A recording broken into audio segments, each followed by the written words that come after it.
You've entered Bookstorm with Kristen Civiletto and me, Chris Storm. This is a podcast devoted to best-selling books that matter, books that make a difference.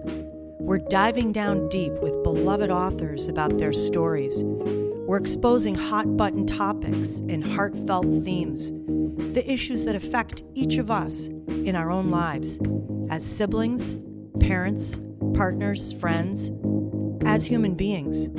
We're braving new ideas, fresh thoughts, hard lessons, and important truths. Those kinds of things that stay with us long after we turn the last page and close the book. So welcome back to Bookstorm Podcast, book lovers and podcast listeners. We're so excited to have you back with us today. We listen when you write in to our Gmail account, and you've been asking for Bryn Turnbull. You love her writing, so do we. We're here today to talk to her about a brand new book that's coming out in May, The Paris Deception. Welcome, Bryn. Hi, thank you so much for having me on your show. This is such a pleasure. We're super excited to dive down deep with you. But before we do, I want to tell our listeners a little bit about you.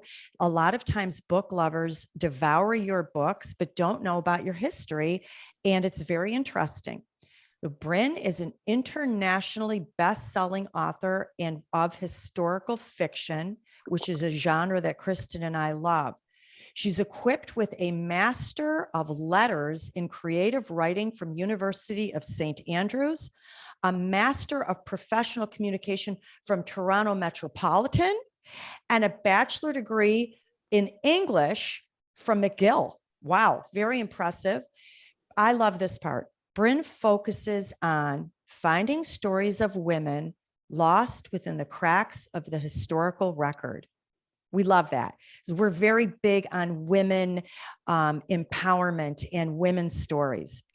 Your debut novel, The Woman Before Wallace, was named one of the top 10 best-selling works of Canadian fiction for 2020.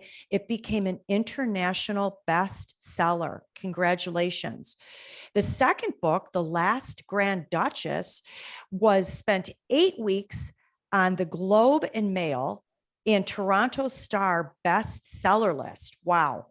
And here we are to talk about The Paris Deception, which we predict is probably going in the same direction. Another bestseller. Thank you. Bryn, I like to give our listeners some of the story without giving away, of course, any spoilers, which is kind of difficult in this case. And at the end, if you want to add anything, please feel free. But we're here to talk about The Paris Deception. And in your story, we meet Sophie Dix. She fled Stuttgart with her brother as the Nazi regime gained power in Germany. They are in Paris. Her brother is gone. And now she is in a city, her adopted city, that is being conquered by the Reich. She reluctantly takes a position restoring damaged art at the Jeu de Paume Museum under the supervision of the ERR. This is a German art commission that is using the museum basically to store art that they have stolen from Jewish families. Now, we also meet Fabienne Brandt. She was a rising star in the Parisian Bohemian arts movement, modern art, impressionist art. That was her forte. And up until the Nazis put a stop to it because they regarded this as degenerate art.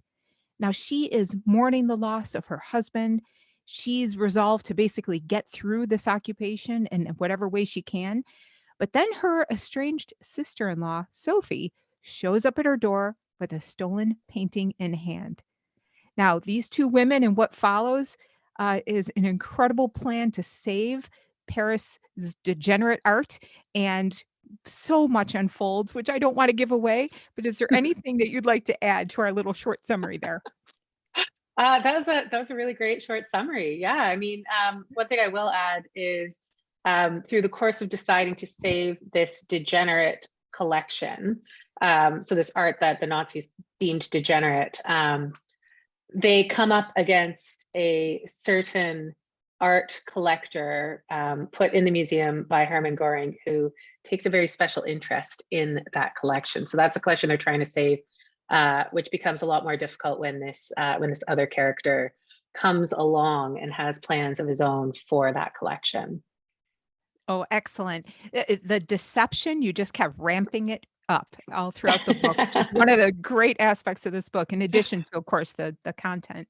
Well, with that, we'll go ahead and brave the storm, and Chris will kick us off. We will. So, book lovers and readers, if you haven't tapped into the genre of historical fiction, this subject of World War II is a great place to start. And as we were saying to Bryn before the show, Kristen and I love World War II fiction. We believe there can't be enough of it. It's such an important story that should never be forgotten.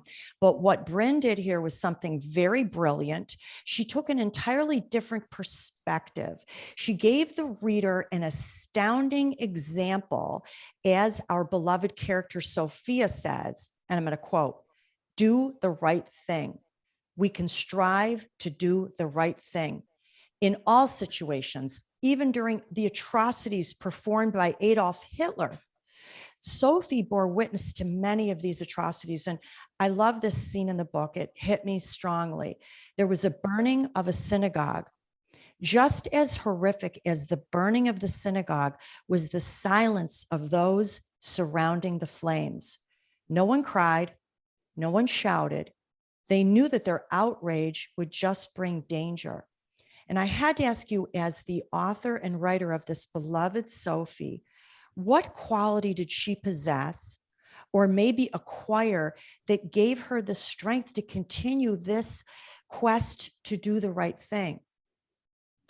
Yeah, when I was writing this book, the thing, the concept that I really was interested in was the concept of resistance and what resistance means, and all the different ways that people can resist. I mean, Sophie is not a character who takes up arms. She's got this past trauma as a young woman growing up in Germany that really has kind of paralyzed her to doing what we all hope we would do, which is take the resistance, pick up the guns, go to the woods, become a radio operator. And in Sophie's case, that's not something that she is able or prepared to do. But that was really what interested me, is what happens to all those other people? What happens to these characters who are not going to join the resistance outright? How do they resist? And so in Sophie's case, it was through her position at this museum where she realizes that, the Germans are coming in, they're using this museum essentially as a shopping mall. They're taking all of this art that they've looted from Jewish families, bringing it here, and basically allowing high-ranking Nazis to come in and take what they want to hang on their own walls. And, you don't have to be the bravest person in the room to know what's right and what's wrong, and to stand up for what's right in your own way. And so with Sophie, that was what was really important to me, was looking at a character whose bravery is not maybe immediately obvious. Looking at a character who can find that strength and find that bravery in other ways. Sophie's actually, she's inspired by a real life character, a real life woman who was at the Jeux du Paume Museum during the Second World War. She was stationed there throughout the ERR's tenure. And she actually is a secondary character in this book, Rose Valland, who she basically surveyed the Nazis throughout the 4 years that they took over this museum. And she was there taking meticulous notes, passing information on to the resistance, and doing all of this in a very quiet way. And so that was the inspiration. That's really the quality that I was trying to imbue in Sophie, this quiet strength and this quiet conviction that would allow her to kind of continue on, particularly as she's witnessing these atrocities that are happening around her, and not giving up that hope and not giving up that conviction as she moves through the war. Mm-hmm. And that's, I think, what endeared her to us even more so, because she wasn't the famous person rising out of history with a grand story. She was an everyday citizen like one of us. And it almost spoke to us today. Like your goal here is to find women who've fallen through the cracks of history. Well, this is one of them. But it spoke to the reader, even in today's world, that we still could be a voice, and even in some small way, we can all find, and don't think it's ever too small, because any voice matters. You sort of conveyed that to the reader. Was that a part of your goal through this story? Yes, very, very much so. Very much so. I mean, I think we all have a responsibility to ourselves and to each other. No matter the situation, no matter, we're all living through historic times, even if we don't know that they're historic in the moment. But yeah, making sure that you're doing the right thing, and kind of recognizing your own strength in, even if the only person that you have control over is yourself, and the only person that we ever will have control over is ourselves, making decisions that we know we'll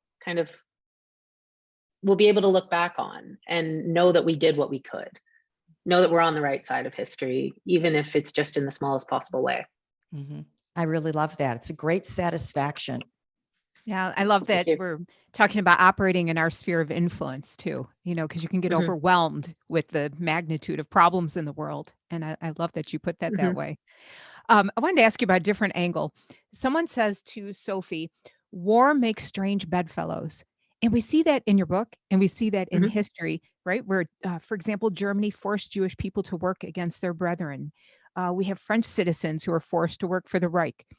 But we also see that on a personal level in your story, which was one of the really beautiful parts. We have two women in a family who have suffered a breach in their relationship. And there's some resentment, distrust, maybe more, but they had to come together. Could they have accomplished what they did for the cause if they had not addressed the personal issues? It's funny because they, throughout the book, they don't really address the personal issues to each other outright. Because that's not the goal for them. The personal issue between the two characters, I feel, kind of heals as a result of the work that they're doing together on behalf of this bigger cause and this larger group of people. Sophie and Fabienne, they're estranged sisters-in-law. Fabienne's lost her husband, Sophie's lost her brother, and there's a lot of grief and pain and blame between them at the start of the book. And nothing is ever, they're never going to be able to bring back their loved one. And, Sophie's never going to be able to bring back her brother. Fabienne's never going to be able to bring back her husband. But in working together to help other people, that's what brings them back together, is the recognition that, again, they can do the right thing, and they can overlook their personal animosity, their personal grief, by coming together to work towards a common goal. Yeah, I love that. There's kind of a theme of restoration throughout your story, because not only the restoration of these works of art, right, but the restoration of these women individually and also their relationship. So very beautifully done. And so inspirational too, because, I looked at that and I thought a little bit of COVID, all the terrible things that came out through COVID, but a national or global crisis, I would hope, and I do believe, brings us together and lessens our differences as we focus on a much greater problem. And it was a hopeful, inspiring book, even though it was set among such dark times and such a dark period. Thank you for that. Thank you. Thank you. Now, I've got to talk about this, and I'm sure it's a common question, but it's so intriguing. I want to talk about the horrific Nazi party theory that modern artwork was degenerate and should be burned. This reminded me a little of the burning of books that, of course, we're all against. The work had been pulled from public collections, confiscated from private collections. Hitler saw them as canvases with ideological dissonance, dangerous modes of thinking. Hitler sought to prevent a way of thinking he could not control. Sophie believed if she could save even just one, it would be worth it. once again, I love her life goal. You don't have to do something amazing. Even helping one person, even saving one artwork is something that's all in our power. But you as the writer, I just can't help but believe that you are thinking she was saving something so much more than just a piece of artwork, that she was saving a voice, a people, a freedom, a history. Did her goal far surpass the artwork alone? Yeah, absolutely it did. Absolutely it did. The concept of degenerate art, what the Nazis called Entartete Kunst, it was developed in the 1920s by Nazi philosophers, and it very much grew out of the same, horrific and twisted ideology that was the Holocaust, that led to the Holocaust. It was the idea of conformity over individualism, and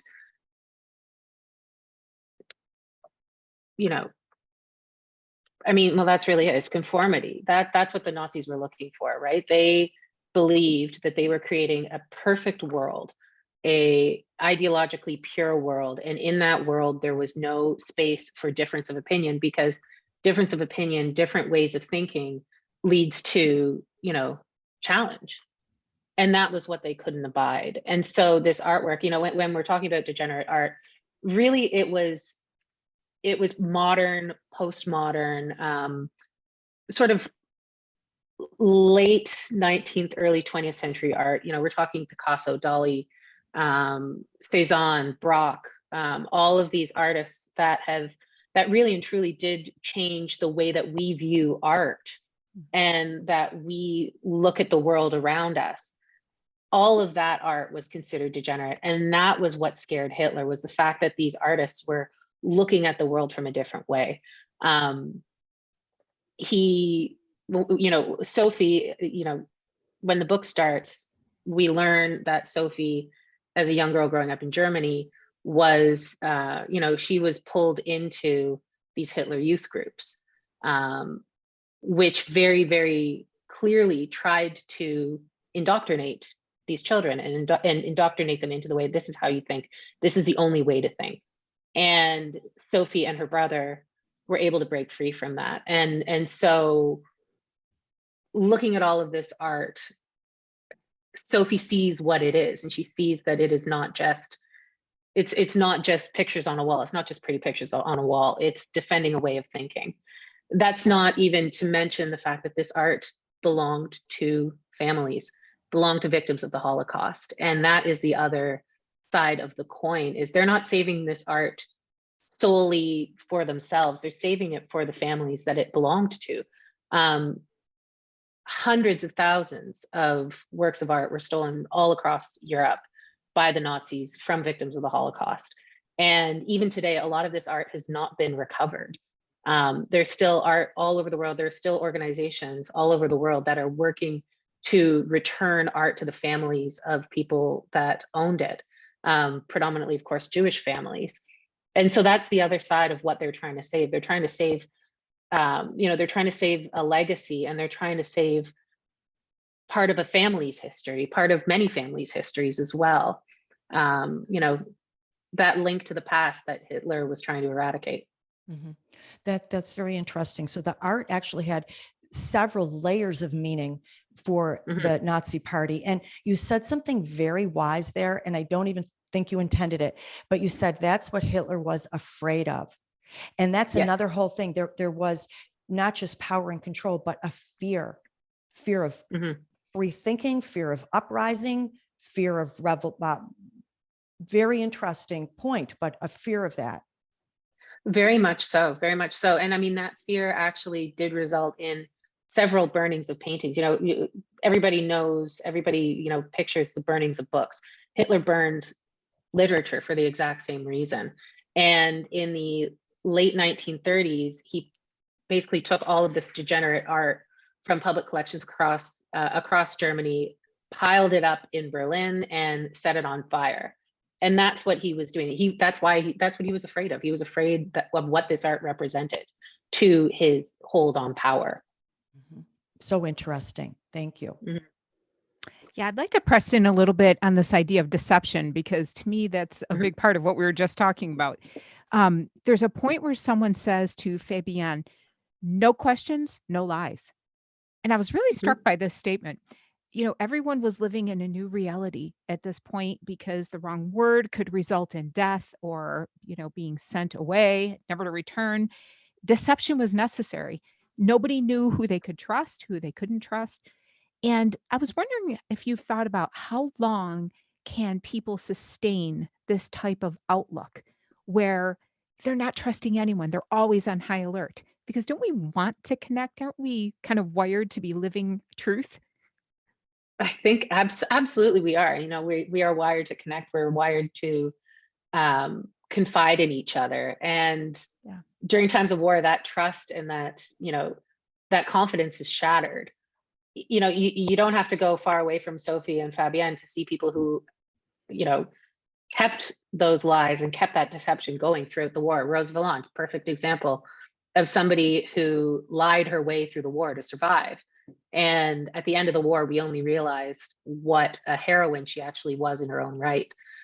People thought she was collaborating with the Nazis, as they do in this book, Sophie. She's viewed as a collaborator because that's what she had to do to survive. So I think, in terms of how long can you sustain that, I don't think it's I don't think it's a comfortable position to be in, but I think people do lie all the time for their own safety and for the safety of others. And that was particularly true here in occupied France.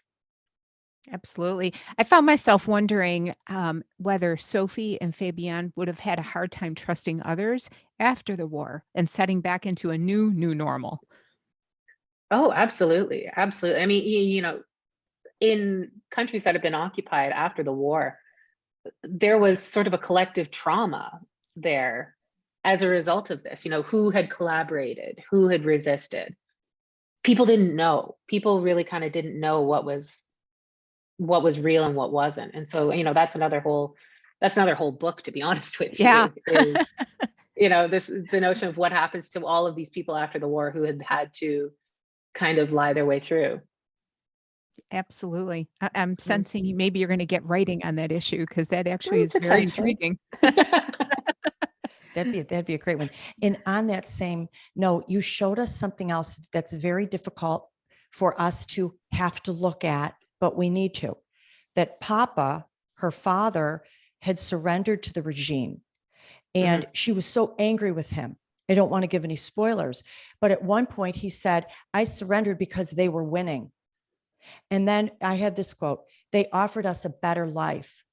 And it's just a truth, a hard truth that a lot of us don't want to believe, that there were people who had suffered so much from economic depression and hunger and poverty, that when someone came in with any kind of a life, any kind of an answer, a lot of people allowed it. Mhm. Very much so. And that was something that I didn't want to shy away from in the book is, the decisions of other people are not always the decisions that we would want to make for ourselves. The decisions of loved ones even might not be the decisions that we would make for ourselves. But in Germany after the First World War, it was an incredibly hard time. It was a time of poverty. It was a time of desperation, and that is what allowed someone like Hitler to come in and take control, because people did support him. People supported him. They supported Mussolini. That did happen, and in so many of these cases, it was just a matter of, well, there's food on my table, so if it's off of somebody else's, I'm not going to look at the ugliness that allowed me to get what I needed, um, which is heartbreaking. It's a heartbreaking thing to think that people were so desperate that they saw this as they saw this as a good thing and not for the horror that it was. Mhm. But I think as the reader, we really respected that you took this historical fiction, but from a very truthful perspective, as uncomfortable as some truths might be. And so readers are just going to love this book by Bryn Turnbull. It's Paris Deception. I have a little, excuse me, early copy of it here. We really think it's a book that should be read. It's an important novel.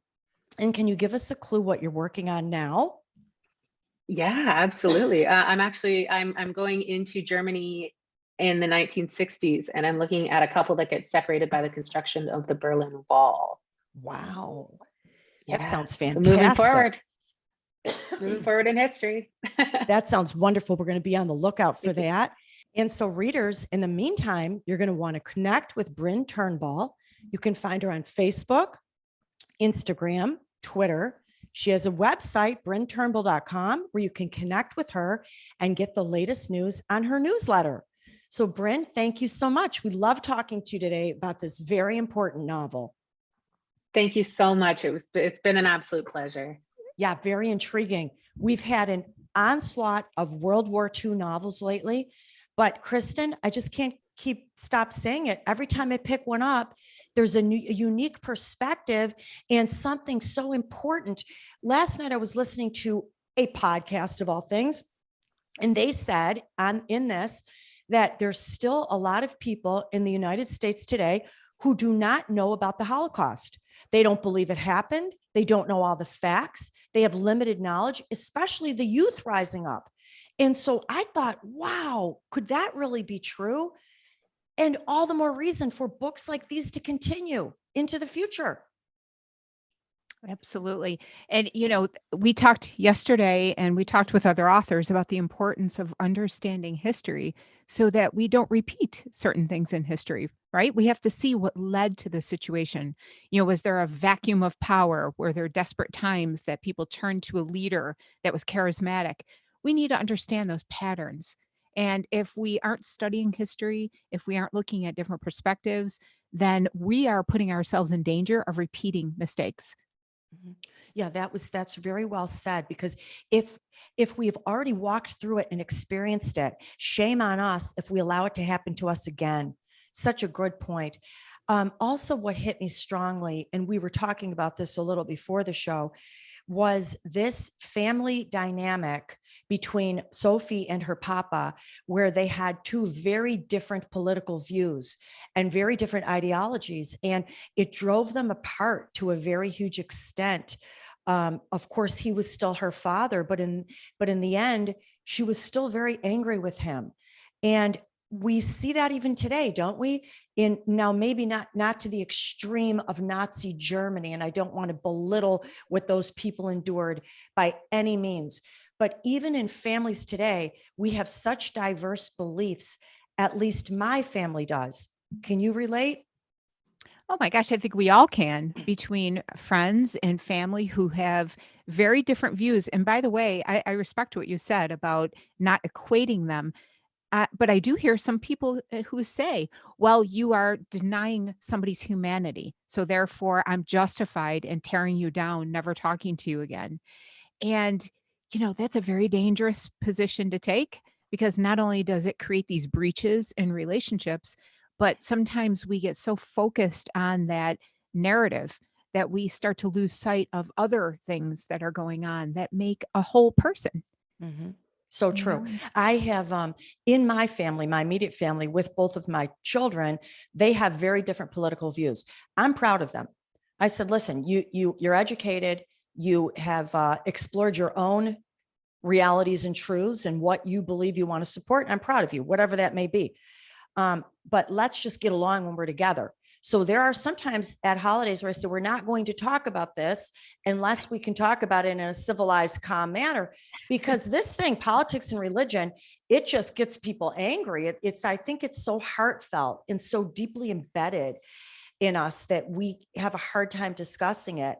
But neither of these children are supporting a cause that is annihilating an entire group of people. So it is yet, let me say yet, how about that? But so it is it's still a different, it's a whole different story than what happened there. We have our own different views. I'm a very big supporter, and believe what you want to believe what you want to believe. And I've said this before on the show, just let me believe what I want to believe. Yeah. And I think the difference is when it harms others, that's where it starts becoming our business. And, certainly this book put that on full display because we saw this, this reaching out to the next generation of children and trying to inculcate these values that were contrary to humanity. That was one of the things I really loved about this book because it showed how in Nazi Germany, that's what they were doing is aiming for the youth and shaping their views, shaping their opinions, because that was how they maintained power and control. Mhm. One of the ways. Oh, it's just so interesting. I just challenge everyone, if you haven't read a historical fiction, if you haven't really read a lot of World War II books, or even if you had, this Paris Deception by Bryn Turnbull, just amazing. Really, really loved this book. Let me tell you what else we have coming up on our radar, because for spring and summer, we are booked with some amazing, life-changing books that matter, like Madeline Martin, The Keeper of Hidden Books, Katie Quinn and Janie Chang, The Phoenix Crown, Ellie Banks, AKA Macy Yates, One Little Spark. We have Matthew Quirk, Inside Threat, Kate White, Between Two Strangers, Nikki Ehrlich, The Measure. I'm not even done yet. We got a couple more. Juan Gabriel Vasquez, Retrospective, Viola Shipman, AKA Wade Rouse, Famous in a Small Town, Ashley Audrin, The Whispers, and Fiona Davis, The Spectacular. I'm so excited. Some of those authors we've had on before, and they are absolutely wonderful. So listeners, we continue to grow every week because you are listening. We thank you, and we ask that you continue to share our socials. We love having these kinds of discussions with people of many different perspectives. This is important discussion. We love it, and we love you. So stay on the radar with us. You can find us at bookstormpodcast.com. You can find us on Facebook, on TikTok, on Instagram. You can see us on YouTube. If you just search for Bookstorm and Podcast, we should pop right up. Until next time, listeners, one of the best ways to brave the storm is to dive down deep into life-changing fiction.